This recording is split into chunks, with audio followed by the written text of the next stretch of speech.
Señores funcionarios de Puerto Rico, señores funcionarios civiles y militares, señores historiadores que nos acompañan, señoras y señores, al trasladar los restos de Eugenio María de Hostos a este panteón nacional, que no es morada de santos, sino de hombres con virtudes, pecados y grandes contradicciones, y otorgarle la condecoración póstuma de Duarte, Sánchez y Mella en el grado máximo de Gran Cruz Placa, completamos todos los reconocimientos que han sido tributados a este ilustre pensador llamado justamente ciudadano de América. Los historiadores más prominentes del país se han solidarizado con este acto que ennoblece y enaltece la historia de nuestra enseñanza en su figura más egregia. Eugenio María de Hostos puso en dudas la existencia de Dios. Por esas ironías o contradicciones en la vida o en la muerte de los grandes hombres, sus restos descansaron hasta hoy en el jardín de la capilla de la Tercera Orden Dominica, como si fuera un testimonio póstumo de que la existencia de Dios está por encima de la razón que este hombre erigió como fundamento de todas sus enseñanzas. El padre Francisco Javier Villini, gran ejemplo de piedad cristiana y vida espiritual, se dio a la oposición que él mismo había encabezado contra la enseñanza de la llamada escuela sin Dios, cuando presente en la segunda promoción de maestros en 1886 expresó, cito al padre Villini: la escuela normal tiene mis simpatías y hago votos por su prosperidad. Soy decidido partidario de la enseñanza racional y considero esta escuela como verdadera fuente de moral y de progreso. Y creed que hablo con el corazón, decía el padre Villini. Eugenio María de Hostos fue medularmente antillano y al mismo tiempo revolucionario en el pensamiento y en la acción. En él se dan esas excepcionales coincidencias propias en contados hombres de América. Dilatado y fecundo magisterio, pensamiento enciclopedista y amor entrañable por el más caro de los ideales de los hombres, la patria, en su máxima expresión de todo el contorno geográfico, en lucha por su propia existencia o identidad.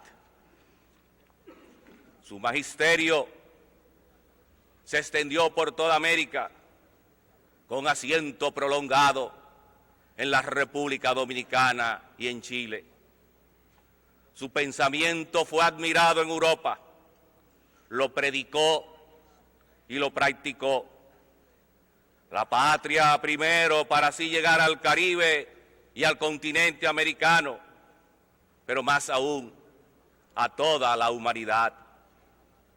Fue fecundo en el grado de la materialización. La Escuela Normal y el Instituto Profesional de Santo Domingo, fundados en 1880 en la República, fueron los cimientos primigenios de la enseñanza en nuestro país, levantados con el propio sudor del maestro por antonomasia de la vida dominicana. Fue extremadamente sensible en sus enseñanzas, porque la razón, buscando afanosamente la verdad y también la justicia, tenía que extenderse hacia todos los sectores. Las primeras prédicas para combatir los prejuicios en contra de las mujeres provienen de este formidable varón de la vida americana, que quería hacer de la mujer un ente con plena conciencia de sus potencialidades, integrada en la sociedad adecuadamente instruida, preparada y también prestara su concurso indispensable a la vida humana en general. Su lógica contundente en todo su pensamiento tampoco en esta materia disminuía ni cedía un paso y sentenciaba: la razón no es masculina ni femenina. Su enseñanza tenía un gran contenido policlasista, lo cual se explica por su gran visión sociológica de la sociedad. La instrucción tenía que llegar a todos los sectores, porque el saber es un patrimonio común de todos los hombres. Además, estos tenían que recibir enseñanzas de los oficios más comunes que están presentes en el nacimiento de la humanidad. En este orden de ideas, la escuela nocturna para la clase obrera y la escuela de comercio, fundadas sucesivamente por Hostos en los albores del siglo XX, tendían a esas finalidades para dotar al hombre carente de recursos de la educación y también de elementos educacionales prácticos de la vida para lograr su desarrollo acompañado de un alto sentido moralizante. Su vocación por la regla moralizante lo lleva a hacer amplias y fructíferas creaciones dentro de la ciencia jurídica, destacándose la difícil materia constitucional. Hasta el momento en que Hostos inicia sus cátedras de lecciones de derecho constitucional, ningún dominicano había hecho un aporte de trascendencia a los estudios del derecho en la República Dominicana. Es necesario recordar que esas cátedras se publican por primera vez en Santo Domingo en el año 1887. Los códigos napoleónicos son adaptados en nuestro país en 1884. Apenas teníamos 3 años con los códigos cuando la voz profética de Hostos enseña las primeras nociones de derecho constitucional en nuestro país. En los días que nace el derecho constitucional de Hostos, aunque ya habíamos sufrido más de una docena de revoluciones, insurrecciones, guerras civiles, azonadas, renuncias a la silla presidencial y todo el proceso de la restauración de la República, todo esto acompañado con una docena de reformas constitucionales. Sin embargo, en esta rama, ni en todo el derecho público, ni en el derecho privado, teníamos los gérmenes de una doctrina o de una jurisprudencia con sentido dominicanista o indagando las raíces de nuestro ordenamiento jurídico. La decisión que se dicta por la audiencia de Santo Domingo el 13 de septiembre de 1884 en un litigio civil que fue de nuestras primeras sentencias y la cual yo bauticé con el nombre de juicio contra Duarte, cargada de grandes gérmenes políticos por la persecución que para esa fecha era objeto el fundador de la República, pasó inadvertida más de un siglo. Me correspondió descubrirla, para lo cual hice un análisis de la misma el 6 de mayo de 1975 en un artículo publicado en la prensa nacional y recogido en el boletín del Instituto Duartiano. Si no teníamos enseñanza ni educación propias, ¿cómo pretender, como lo ha señalado un afamado pensador historiador dominicano, que el derecho constitucional de Hostos fuera un exponente de las raíces de nuestro derecho constitucional en un momento en que la ley del país se llevaba en el cinto? Así como Eugenio María de Hostos crea el sistema de nuestra enseñanza y funda las primeras escuelas normales y el Instituto Profesional de Santo Domingo, también funda los primeros cimientos de los estudios de la doctrina jurídica dominicana en el campo del derecho público, que trascienden la formación de todo el pensamiento jurídico dominicano. Esa influencia fue determinante en muchísimas promociones y todavía mantiene ascendencia en nuestro saber jurídico constitucional, porque sus lecciones de derecho constitucional han sido texto obligado de consulta por la pureza y fuerza de sus enfoques. El relativo a la inconstitucionalidad de las leyes es permanente. Su estudio sobre esta materia en torno al sistema norteamericano es el que divide el pensamiento jurídico dominicano en dos polos con repercusión en nuestras propias constituciones.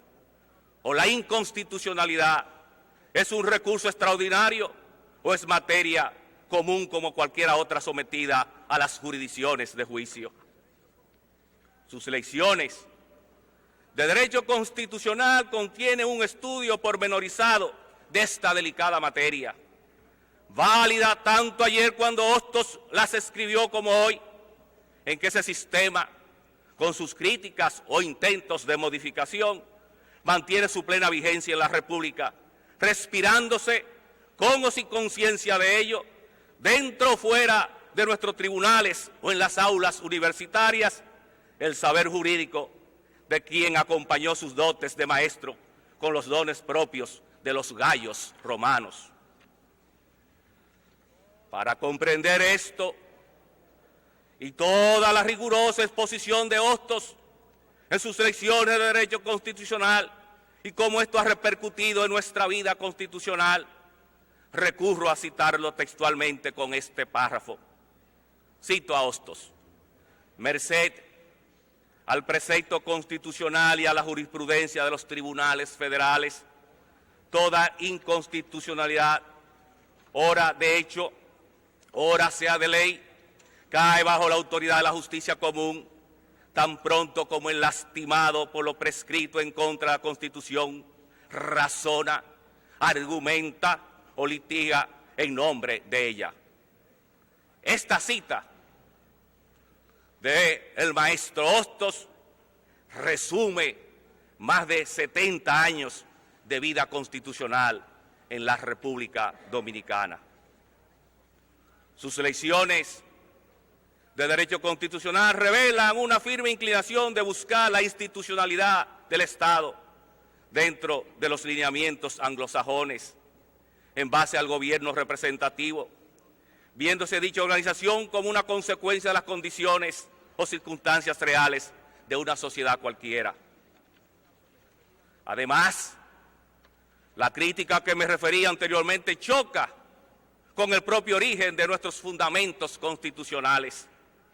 Nuestras declaraciones constitucionales más trascendentales, como la de la independencia efímera de 1821 y el manifiesto del 16 de enero de 1844, y todo lo referente a las libertades y derechos fundamentales del hombre, tienen vestigios muy firmes e imborrables de esa tendencia que acusa el pensamiento constitucionalista hostoniano, que sin decirlo arroja sólidos conocimientos de las raíces de los derechos y libertades fundamentales del hombre en la República, que ha sido constante, histórica, en todo el pensamiento constitucional dominicano.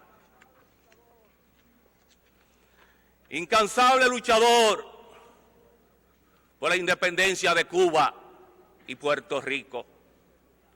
Su ideario antillano lo concebía en función de la independencia y soberanía de estos hermanos países. Con las armas en las manos acompañó en 1875 la expedición del velero Charles Miller, que encalló antes de llegar a la manigua cubana. Este fracaso no disminuyó sus impulsos. Años después, con la misma vehemencia se sumaba a los revolucionarios que desde Puerto Plata, San Tomás, intentaban desembarcar en las playas borinqueñas, luchando por la independencia de su país natal.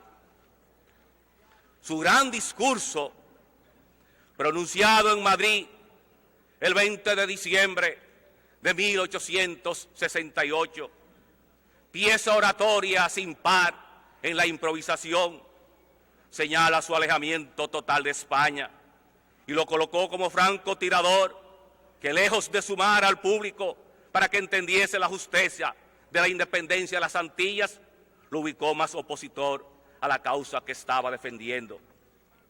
A partir de ese trascendental momento, Hostos asume una posición radical contra la conducta española en América, muy especialmente en todo el proceso de colonización. Ese discurso, que es una joya de la oratoria, al final fue recibido por uno de sus amigos más solidarios con las expresiones: hemos perdido.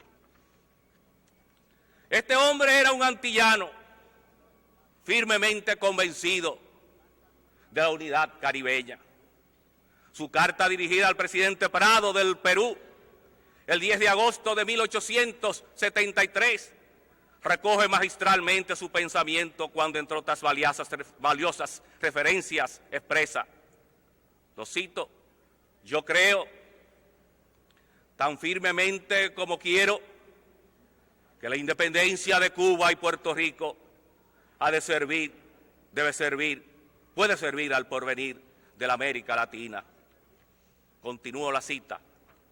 Ha de servir porque las Antillas desempeñan en el plan natural de la geografía de la civilización el papel de intermediarias del comercio y de la industria. El comercio es actividad aplicada a las necesidades, la industria es ciencia aplicada al bienestar de los pueblos y son sus conductores de ideas, como lo son de elementos físicos de bienestar, transmisores de progresos morales e intelectuales, como lo son de progresos materiales. Continúa la cita de la carta de Hostos al presidente Prado del Perú.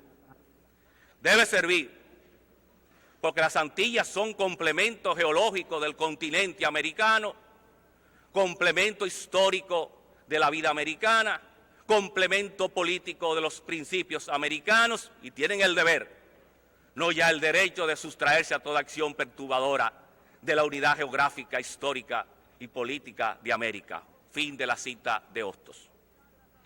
Para Hostos, la unidad de las Antillas es un trípode que descansa en la geografía, en la historia y en la política. Su pensamiento considera perturbador para ese mundo toda acción tendiente a ignorar esos fundamentos que son los soportes básicos de los principios americanistas, a lo cual deben sustraerse los pueblos caribeños, o como un deber colindante con el propio derecho. He abogado en distintos foros por la necesaria unidad caribeña. En ese orden de ideas, recuerdo el discurso de clausura que pronuncié en la 6ª Conferencia Anual sobre Inversión y Desarrollo del Caribe, celebrada en Miami el 7 de diciembre de 1982. Entre otras cosas dije allí, me cito a mí mismo: la abundancia de rasgos comunes y determinantes en nuestras respectivas culturas y el paralelismo de nuestras estructuras económicas y sociales nos acercan íntimamente unos a otros con fuerzas irresistibles. El Caribe, como región, tiene significado en términos políticos, económicos, sociales y culturales. Además, agregaba, estas manifestaciones indican que tenemos una cultura caribeña común que nos hermana, una cultura que se ha nutrido a través de los siglos de aportes foráneos, pero que constituye algo nuestro, que no es europeo ni africano, sino propiamente, orgullosamente caribeño. Pero hoy día, más que la geografía y la naturaleza continuaba en aquel discurso, más que la historia común, más que las estructuras sociales igualmente heredadas, más que todo eso, el caribeño contemporáneo lo une la coincidencia de los problemas económicos que nos agobian a todos por igual. Fin de mi cita del discurso de diciembre de 1982 en Miami, Estados Unidos de América. El transcurso de los años ha ido corroborando su concepción histórica de América, con los sucesos que vienen perfilando la necesidad de la integración americana ante problemas comunes que parten de una identidad en los orígenes de nuestros pueblos. Pero Hostos todavía fue más lejos. Al analizar a Centroamérica en las fricciones, guerras y revoluciones ajenas, todas a controversias territoriales a Centroamérica, las emigraciones que se producían de unos sobre otros y los atrasos culturales y educacionales, concluían que no había motivaciones fundadas para diferencias y divisiones en Centroamérica ante problemas comunes que conllevan la necesidad de una unión para enfrentarlos exitosamente.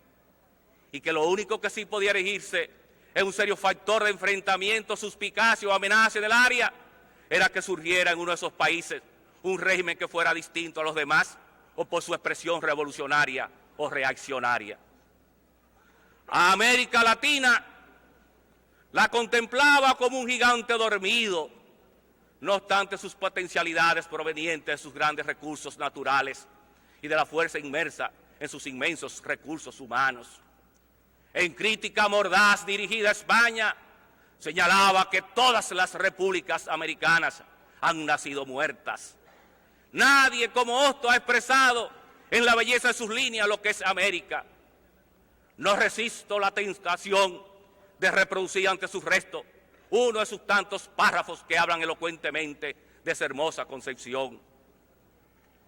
Cito a Hostos: si hay alguna tierra a la cual pueda apropiarse con escrupulosa exactitud el incentivo dictado de Nuevo Mundo, es aquella que, insertándose por México en el continente septentrional del Nuevo Mundo, recorre el istmo de Panamá, sigue la casi recta trayectoria de las costas meridionales del Pacífico, penetra en las regiones desoladas del Estrecho Austral, domina soberanamente el Atlántico del Sur, contempla como suya toda la cuenca del Mar de las Antillas y cuenta su extensión inmensa desde los límites mexicanos del río Bravo hasta el grado 57 de latitud austral, 18 repúblicas de un mismo origen, un imperio de origen semejante y más de 30 millones de habitantes con iguales aptitudes para la civilización e idéntico anhelo del progreso.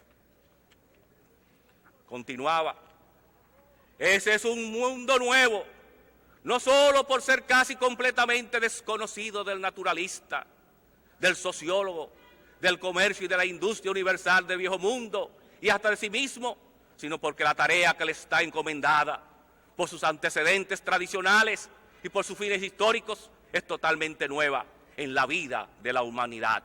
Fin de la cita de Hostos en su descripción de América. Hostos nace cuando la epopeya libertadora de América estaba en pleno desarrollo, con sus repúblicas ya en su totalidad independientes, con sus respectivas soberanías. Su crecimiento coincide cuando todavía Puerto Rico y Cuba eran lunares de la constelación de estrellas que la espada libertadora de Simón Bolívar había ido forjando a sangre y fuego en todo el continente americano. Además, ya Norteamérica tenía más de 60 años que había labrado su independencia con logros muy visibles de desarrollo en todos los órdenes, más que el resto del continente americano. Anunciaba el rol del Istmo de Panamá, contemplando al mar Pacífico como el mar de la paz y al Atlántico como un inmenso reinado de iniquidad en las distintas relaciones sociales. Sus enseñanzas respiran paz, excelsa finalidad en las relaciones de los hombres y también de los pueblos, en base al reconocimiento y respeto de sus respectivos derechos. En Hostos se dan dos cualidades excepcionalmente coincidentes: versado y profundo en todo su pensamiento. Abordó con profundidad los temas más diversos del pensamiento, haciendo gala de un conocimiento enciclopedista que se recoge en su fabuloso legado que fue escribiendo en su paso indeleble por América y Europa. Aprovechó todos los momentos de su existencia para dar expresión a la genialidad de su pensamiento.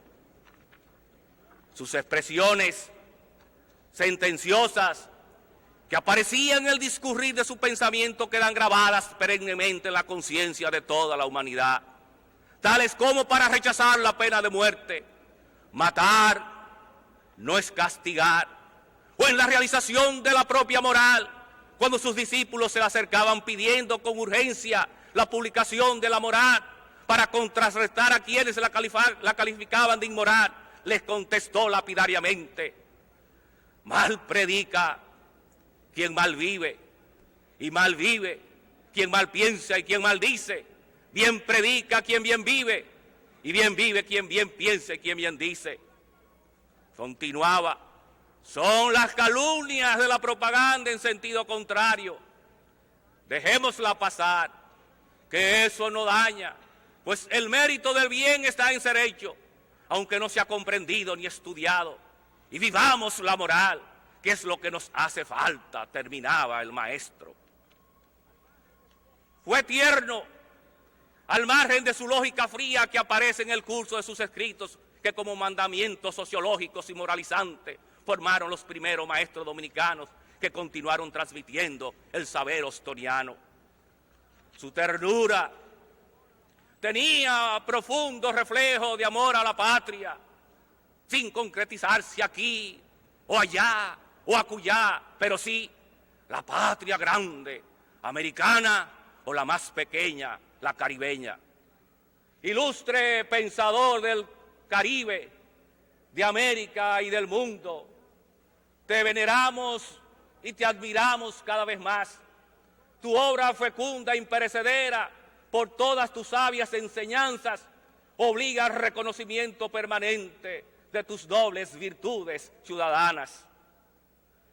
Con la orden póstuma de la República de sus egregios fundadores, Duarte, Sánchez y Mella, el gobierno de concentración nacional que presido te rinde un tributo más de aquellos que recibiste en el curso de tu fructífera existencia. Y con el traslado de tus restos a este panteón nacional, descansa en el santuario de nuestros héroes nacionales. Loado sea siempre tu nombre y también tus obras, Eugenio María de Hostos.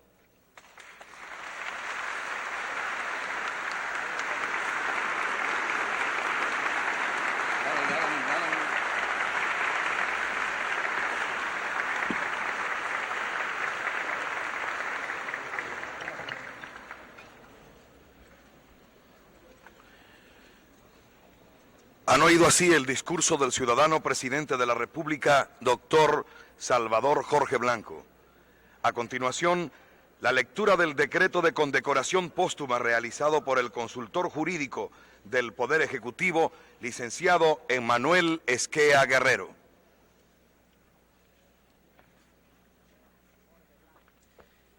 Salvador Jorge Blanco, presidente de la República Dominicana. Decreto número 3069.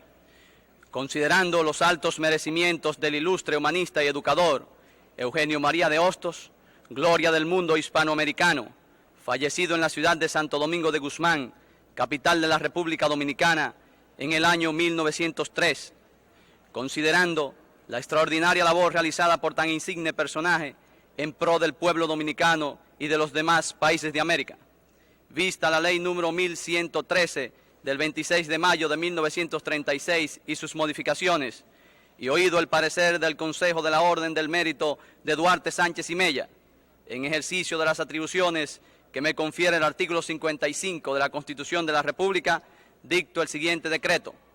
Artículo único.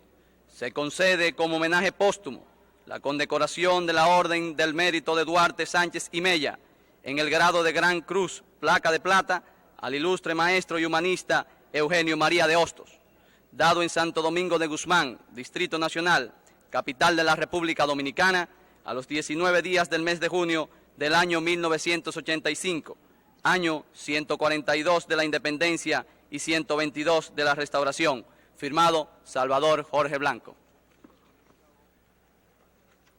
Han oído al licenciado Emanuel Esquea Guerrero, consultor jurídico del Poder Ejecutivo, dar lectura al decreto de condecoración póstuma. Inmediatamente, damas y caballeros, la colocación de la condecoración de la Orden del Mérito de Duarte, Sánchez y Mella, en el grado de Gran Cruz, placa de plata, por el ciudadano presidente de la República Dominicana, Dr.